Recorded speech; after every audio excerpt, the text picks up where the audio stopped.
Hey everyone, thank you so much for tuning in to today's video. Today's video is going to be a plan with me video, a budget plan with me video for the month of September 2021. As you can see, I have my planner out. This is my life planner from Erin Condren. I do have a link down in the description box of this video if you are interested in purchasing an Erin Condren planner or some Erin Condren supplies. Make sure that you go check out that link in the description box. If you are a new Erin Condren customer, it's a great way for you to save some money because we all know that planning and planner supplies are not the cheapest, but it's a great way for you to organize and structure your life. If you are new to my channel, hey, welcome. Where in the world have you been? I'm so glad that you stumbled upon this video. Make sure that you hit subscribe so you won't miss one of my videos. Let's get into this planning video. For the month of September, I have some news for you guys. We have not been doing so well in terms of our financial goals, so it's time to pivot and readjust.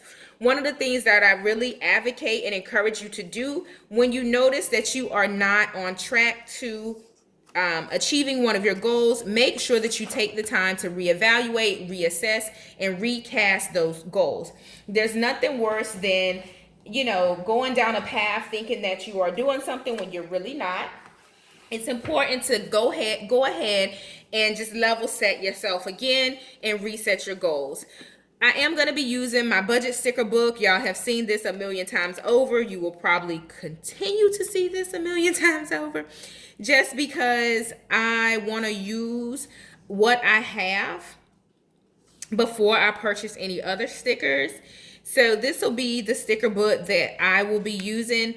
I'm going to set up this spread for right now. I'll do a more detailed budget setup with the monthly section, but I want to really level set and refocus in terms of our financial goals for the month of September.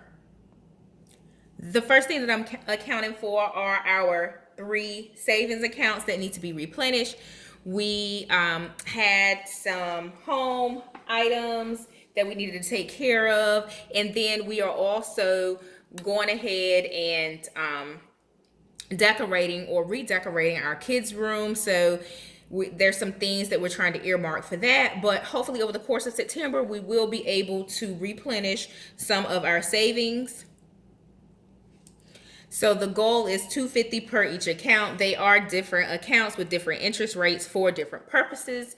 So I want to make sure that for right now, we are just giving an even distribution amongst the 3 different accounts. I'll go in off camera and put what they are for my reference, but I won't do that here on YouTube. The next thing that I also want to account for are our one-off spends for the month of September, because mind you, when you're setting your goals and you have some unique financial obligations for the month, that's going to impact what you're able to set aside for additional savings. So for the month of September, we're not heavy on birthdays, but we do have my daughter's birthday in the month of September. We're not having a birthday party for her, but we do want to make sure that we are celebrating her, and that does come with the cost. So at the top, I accounted for birthday, Labor Day, new kids' room items, and then a small bit of travel. That will get checked off at the top.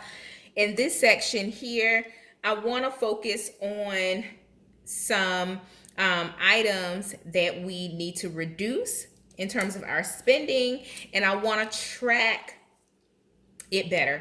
So for the goals for the month, all right, so in addition to these goals, I do want to account for increasing my 401k contribution at work. I believe it is time for me to reassess that and increase my personal contribution. And then there was a season where we had an auto bi-weekly draft into one of our high yield savings accounts. And I took it off just temporarily. We were in a season where we could have used that money more than saving it just to offset some things, but it's time to turn that back on. And that's a part of our new goal. So it will come out of our our available funds. So we'll need to decrease in some other areas, and that is exploring ways to come down on the grocery bill and ways to decrease our spending on dinners and dining out.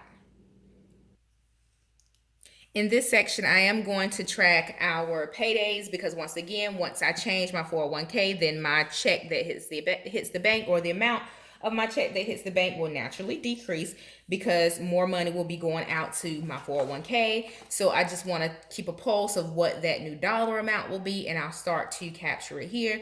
And then here I will capture our budget items, so what we're spending on our bills and what we're spending on our variable expenses such as groceries, gas, and things of that nature. I did forget, we'll probably have a copay for my son because he has a doctor's appointment and I have a dentist appointment as well. So I need to make sure that I account for that out of pocket expense. Even though we do have a flexible spending account that I can pull from, I still want to make sure I'm tracking that in case we have any difference. If you follow me here on YouTube for long enough to watch a few of my budget planning videos, you already know I love my monthly checklist. Now, I will do a separate video in terms of how to set up a detailed monthly budget spread, but that's more so for purposes of educating you guys, my audience, in terms of a way to track your expenses. But for me personally, I live by my checklist.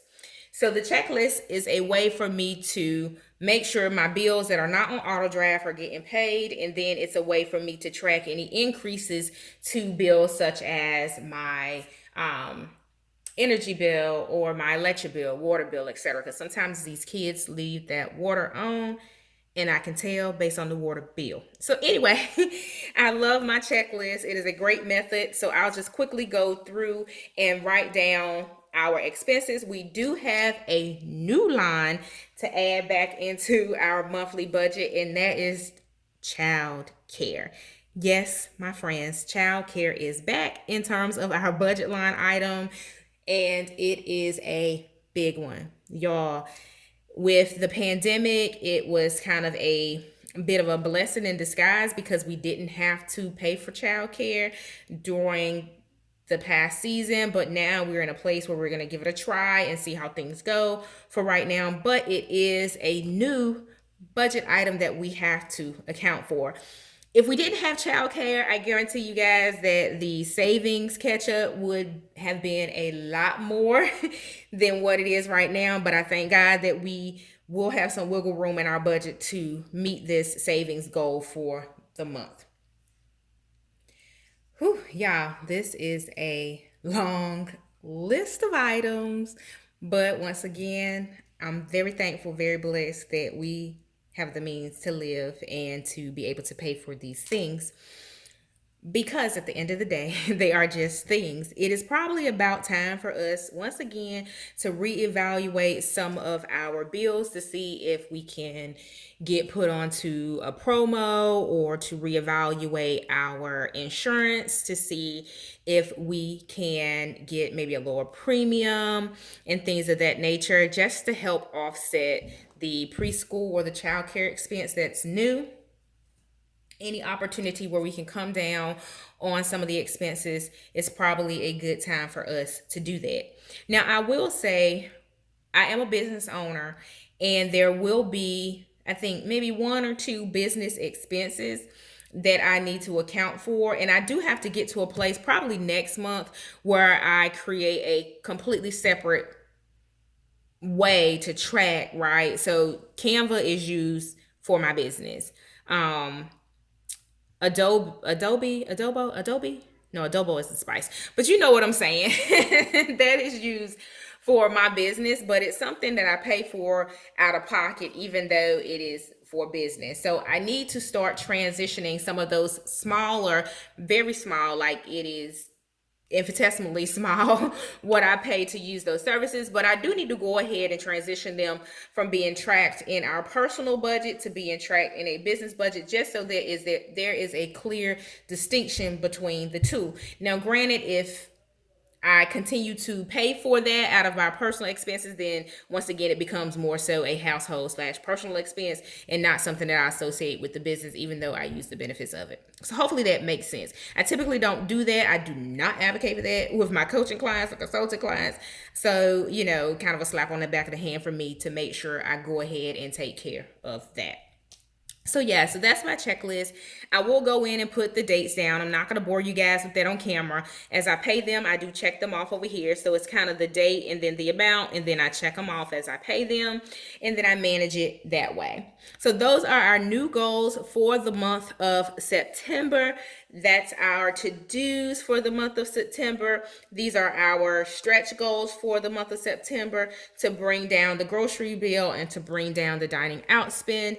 Hopefully it'll be an eventful month. We just have one major celebration, which is my daughter's birthday. I believe we probably will have one birthday party to attend in the month of September, and I think I might be going to brunch with friends, depending on how COVID grows or starts to decrease. But anyway, those are our to-dos. Those are our goals. And that's my planning technique for the month of September. I hope that you found this helpful. If you enjoyed it, give this video a thumbs up.